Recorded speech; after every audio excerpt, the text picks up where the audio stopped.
চলুন দর্শক ফিরে যাই আমাদের আজকের অতিথি কণ্ঠশিল্পী অনন্যা আচার্যর কাছে। একটা গানে গানেই আড্ডাটা শুরু করি, কি বলো? একটু আগে বললেন যে ফোকটা চর্চা করা হচ্ছে, তো সাইজির বাণী দিয়ে শুরু করি। বাহ, হয়েছে। আমি গাইছি কালার কথা কেন বলো আজ আমায়। ও যার নাম শুনিলে আগুন জ্বলে, অঙ্গ মোর জ্বলিয়া যায়, কালার কথা কেন বলো আজ আমায়। সই কালার কথা, কালার কথা কেন বলো আজ আমায়। ও যার নাম শুনিলে আগুন জ্বলে, অঙ্গ মোর জ্বলিয়া যায়, কালার কথা কেন বলো আজ আমায়। তুমি বৃন্দে নামটি ধরো, জলে আগুন দিতে পারো। তুমি বৃন্দে নামটি ধরো, জলে আগুন দিতে পারো। রাধারে ভোলাতে তোমার এবার বুঝি কঠিন হয়, কালার কথা কেন বলো আজ আমায়। সই কালার কথা, কালার কথা কেন বলো আজ আমায়। মা, এই যে আধুনিক গান, ক্লাসিক্যাল, সেমি ক্লাসিক্যাল, এর মধ্য থেকে ইদানিং হঠাৎ করে লোকগানের প্রতি যে ভালোবাসাটা, এটা কিভাবে হলো বলো তো একটু শুনি। ইদানিং না, আসলে এটা ছোটবেলা থেকে, আমি ছোটবেলা থেকে সব ধরনের গান গাওয়ার মানে চেষ্টা করছি। তো সেই চেষ্টাটা এখনো আছে, কারণ আমার খুবই ইচ্ছে ছিল ছোটবেলা থেকে যে মানে ভার্সেটাইল সিঙ্গার হিসেবে নিজেকে প্রকাশ করবার। জানি না আমি কতটুকু কি করতে পারছি, কিন্তু আমার সেই চেষ্টাটা আছে এবং সেটা সবসময় থাকবে। যে যেহেতু আমি শাস্ত্রীয় সঙ্গীতকে আমার মানে সেটা আমার বেস, কিংবা আমার এটা দিয়ে আমার যাত্রা শুরু। তো যারা ক্লাসিক্যাল দিয়ে যাদের ব্যাকগ্রাউন্ড শুরু হয়, আমি মনে করি তারা সব ধরনের গান গাইতে পারে। তো এটা আমার কাছে একটা চ্যালেঞ্জ, সেই চ্যালেঞ্জটাকে নিয়ে আগাতে চাই জীবনে। সব সময় সবগুলো একসাথে হয়তো করা যায় না, এক একটা ধাপ যায় আর কি। যে এই ধাপে আমি হয়তো এইটা একটু সিরিয়াসলি করছি, এরপরে এগুলো তো ওকে, এগুলো তো আমি এখন করছি, পাশাপাশি এইটা একটু পিছিয়ে গেছে, এটাও এখন একটু শুরু করি, এই ধরনের একটা বিষয়। তবে তুমি যখন যেটাই গাও সেটাই ভীষণ যত্ন নিয়ে করো, সেটা হচ্ছে সব থেকে বড় কথা, যে একজন শিল্পী তার গানটার প্রতি যত্ন করে। আপনাদের দোয়া, আশীর্বাদ এবং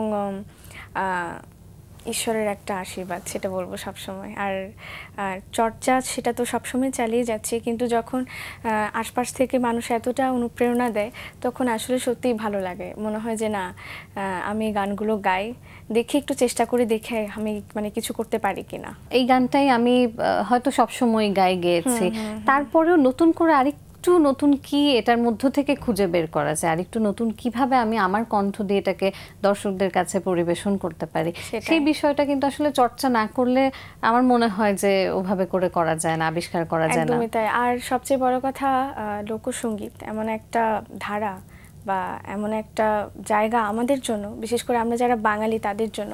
কারণ এই যে মাটির একটা গন্ধ, আমাদের শেকড়ের টান সবার মধ্যেই তো আছে। আর লোকসঙ্গীতের প্রতি আমাদের সকলের কি বলবো, একটা আলাদা আবেগ আছে, যে যার কারণে আমরা যখনই কোনো লোকসঙ্গীত গাই কিংবা লোকসঙ্গীত শুনি, তো আমরা একদম ডুবে যাই। আর প্রতিটা মানুষ, প্রতিটা শ্রেণীর মানুষ এই গানটার সাথে মানে কানেক্ট হতে পারে। আচ্ছা, এভাবে গানের কাজ চলতে থাকুক, সেই প্রত্যাশাই আমরা রাখবো। বর্তমানে কোন কোন গানের কাজগুলো নিয়ে ব্যস্ততা চলছে সেগুলো একটু শুনি। প্রথমে কোনটি নিয়ে কথা বলতে চাও? সেগুলো রিলিজ হওয়ার অপেক্ষায় আছে। প্রথমে বলতে চাই একটি ডুয়েট গান, সেটা হচ্ছে কামরুজ্জামান রাবি ভাই এবং আমি গেয়েছি। গানের শিরোনাম দেওরা। গানটি লিখেছেন মনসুর সানি, গানটি সুর করেছেন খায়রুল ওয়াসি ভাই, এবং গানটি কম্পোজিশন সঙ্গীত আয়োজন হচ্ছে আশিক ভাইয়ের, একটু লোকআঙ্গিকের, খুব মানে মজাদার ভাবি আর দেওর দুজনের কথোপকথন নিয়ে একটা, শুনে মনে হচ্ছে খুব মজার একটা গান, একটা কাজ হতে চলেছে। একদমই তাই। দেওরা সুন্দরভাবে একটা জাঁকজমকপূর্ণ একটা আবহ তৈরি করুক আমাদের শ্রোতাদের মনে, সেই প্রত্যাশা নিয়ে এবারে দ্বিতীয় গানটির ব্যাপারে শুনি। সেটার গল্পটা খুবই ইন্টারেস্টিং। তো একদিন আমাকে মুন্তা ফোন করলেন, বললেন যে তুমি আমার স্টুডিওতে আসো, একটু আমরা গান আড্ডা দিই। তো আমি দাদার স্টুডিওতে গেলাম। আমি তখন দেখছিলাম আন্দোলনের সময়টুকু, যখন জুলাই আন্দোলন চলছিল, তো সবাই তো মোটামুটি একটা ছুটি কাটাচ্ছি আমরা। তো সেই সময় দাদা ফোন করলেন, আমি গেলাম স্টুডিওতে। তখন দেখলাম যে দাদা একটা গান সুর করে রেখেছে, সে গানটার কম্পোজ করা শেষ, গানটা দাদার লেখা। তো আমি জিজ্ঞেস করলাম যে গানটাকে আজকেই করা হয়েছে? বলে যে তুমি যখন রওনা দিয়েছো তোমার বাসা থেকে, তখনই গানটা করা হয়ে গেছে, আমি তোমাকে উদ্দেশ্য করে গানটা করেছি। তো আমি ভীষণ মানে সারপ্রাইজ হলাম আর কি দাদার কথা শুনে, যে আমি এসে একটা আমার মৌলিক গান, তাও আবার এত গুণী একজন মানুষ, মুন্দা, তার লেখা, তারই সুর, তারই কম্পোজিশন, এবং তোমাকে ভেবে কি সুন্দর চটপট করে রেডি করে ফেলেছে। একদমই তাই, এবং সেটা মনে হয় গুণী মানুষদের দ্বারাই সম্ভব। গানটা বৃষ্টিকে নিয়ে একটা গান, তো সেটা আমরা আশা করছি একটা সুন্দর ভিডিও করে এরপর আমরা সেটা রিলিজ দেব, বৃষ্টির মধ্যে রিলিজ করব আর কি। চমৎকার, গ্রীষ্মকালে বসে আমরা বর্ষার গানের প্রস্তুতি নিয়ে ফেলছি। একদমই তাই। আচ্ছা, আর কি গানের কাজ চলছে? আরেকটা গানের কাজ হয়েছে, সেটা বোধহয় লিরিক্যাল ভিডিও আকারে আসবে।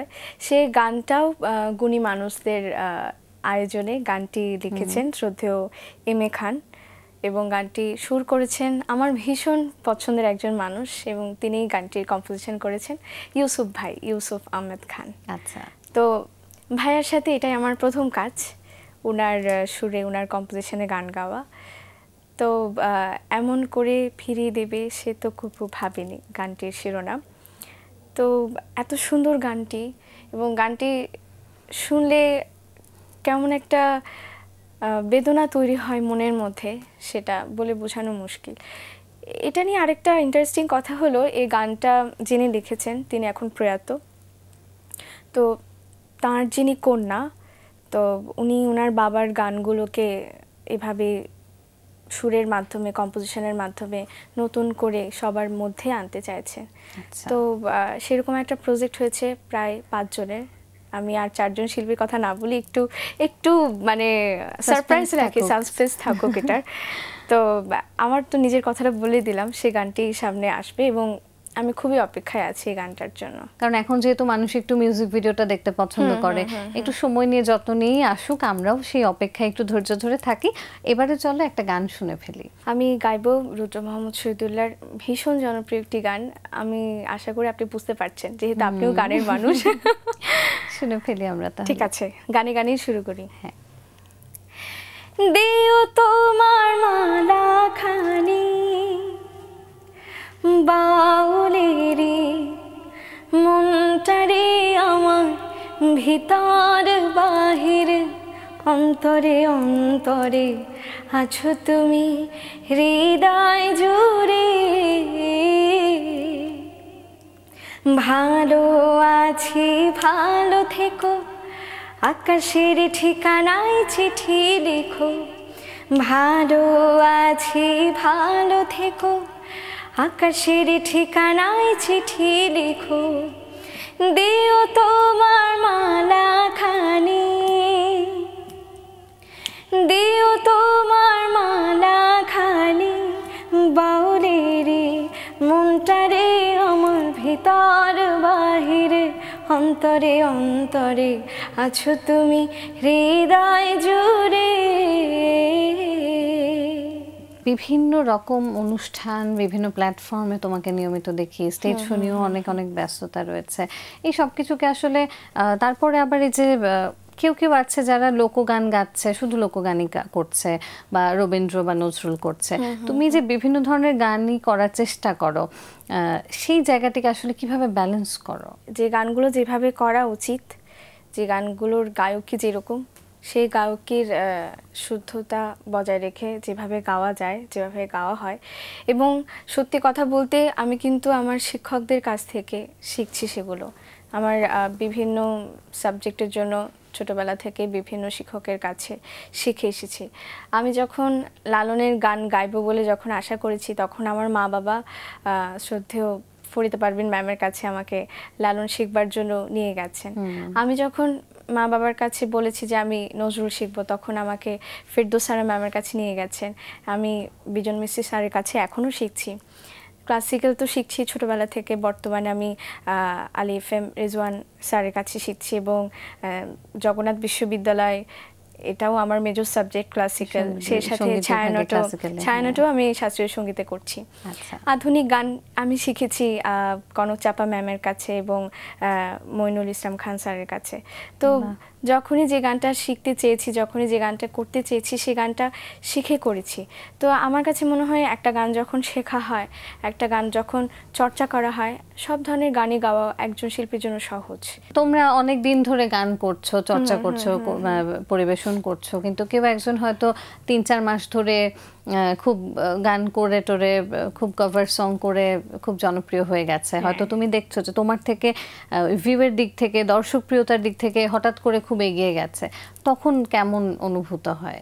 এটা একটা ভাগ্যেরও ব্যাপার, কারণ তার ভাগ্য তার সাথে সহায় ছিল, কিন্তু কষ্ট লাগে। অধিকাংশ ক্ষেত্রে তো দেখা যায় যে ওটা আসলে খুব বেশি সাস্টেইনেবল হয় না। আপনি দেখবেন যে কথাগুলো খুবই খারাপ, সুরগুলো মানে কেমন একটা প্রচলিত সুর, যে গানটা আগেও এরকম সুরে শুনেছি, বর্তমানে একই সুরে শুনছি, শুধু কথাগুলো বদলে গানটা একটা নতুন গান, সেটা ভাইরাল হয়ে গেল, তখন আসলে ভীষণ খারাপ লাগে। এই যে এত বছর যাবত চর্চা করে আসছে, কিংবা অনেক মানুষদেরকে দেখছি যে চর্চা করে আসতে, সেই মানুষগুলোর গানের প্রতিও কিন্তু একটা অসম্মান হয়, যে ওই গানগুলোকে ছাপিয়ে যখন এই গানগুলো মানুষের মুখে মুখে আসে, তখন আসলে খারাপ লাগে। সত্যি চাই যে বাংলা গানের শুদ্ধ চর্চাটা হোক, বাংলা গানের শুদ্ধতাটা আসলে বজায় থাকুক, এবং যাদেরকে আমরা কণ্ঠশিল্পী বা সঙ্গীত শিল্পী বলবো, তারা আসলে সেই শিল্পীর যে সম্মান, যে মর্যাদা এবং একজন শিল্পী হিসেবে তার যে দায়িত্ব একটা গানের প্রতি এবং শ্রোতাদের প্রতি, সেটি সে সঠিকভাবে পালন করবে। আমরা তো আসলে সেটাই চাই। অনেক অনেক ধন্যবাদ আজকে সময় দেওয়ার জন্য আমাদেরকে। দর্শকদের উদ্দেশ্যে শেষে যদি ছোট্ট করে কিছু বলতে চাও, আমি সেটা শুনবো। তার আগে আমি একটু বিদায় নিয়ে আসি। প্রিয় দর্শক, এতক্ষণ কথা হচ্ছিল অতিথির সঙ্গে, এবার সময় হলো বিদায় নেবার। আমাদের অনুষ্ঠান সম্পর্কে আপনার যে কোনো মতামত, পরামর্শ আমাদের জানাতে লিখুন এই ঠিকানায়। প্রযোজক দিন প্রতিদিন, Bangla Vision, Noor Tower, 110 Biruttam CR Dutta road, Dhaka 1205। Phone 96320303 আমাদের ইমেল অ্যাড্রেস dinprotidin@banglavision.tv। কথা সাহিত্যিক হুমায়ুন আহমেদের একটি উক্তি বলে বিদায় নেব আজ। তিনি বলেছেন, সূর্যোদয় দেখাটা খুব জরুরি। এই দৃশ্য মানুষকে ভাবতে শেখায়, মন বড় করে। প্রিয় দর্শক, সবাই ভালো থাকুন, সুস্থ সুন্দর থাকুন। আজ সারাদিন সবার জন্য শুভ ও কল্যাণময় হোক। এবারে গানটা হচ্ছে মনোর মতো মানুষ পাইলাম না। এটা কি একটু চট্টগ্রামের ভাষায়? চট্টগ্রামের ভাষায় গান শুনি। মনোর মতো মানুষ পাইলে ভালোবাসিতাম, দুঃখ সুখ হতাবে কি দুইজনে হইতাম, আমরা দুইজনে হইতাম। মনোর মতো মানুষ পাইলে ভালোবাসিতাম, দুঃখ সুখ হতাবে কি দুইজনে হইতাম, আমরা দুইজনে হইতাম। মনোর দাম দি মনোর মানুষ পাইবার আশা নাই, আপন মানুষে ফরই যার গুই পয়সার মিক্যা চাই। মনোর দাম দি মনোর মানুষ পাইবার আশা নাই, আপন মানুষে ফরই যার গুই পয়সার মিক্যা চাই। এন জানিলে কেউর প্রেমত আইন ফইতাম, এন জানিলে কেউর প্রেমত আইন ফইতাম, দুঃখ সুখর হতাবে কিন দুইজনে হইতাম, আমরা দুইজনে হইতাম গামনের মতো মানুষ পাইলে ভালোবাসিতাম দুঃখ সুখ হতা বেকিন দুইজনে হইতাম আমরা দুইজনে হইতাম দুইজনে হইতাম আমরা দুইজনে হইতাম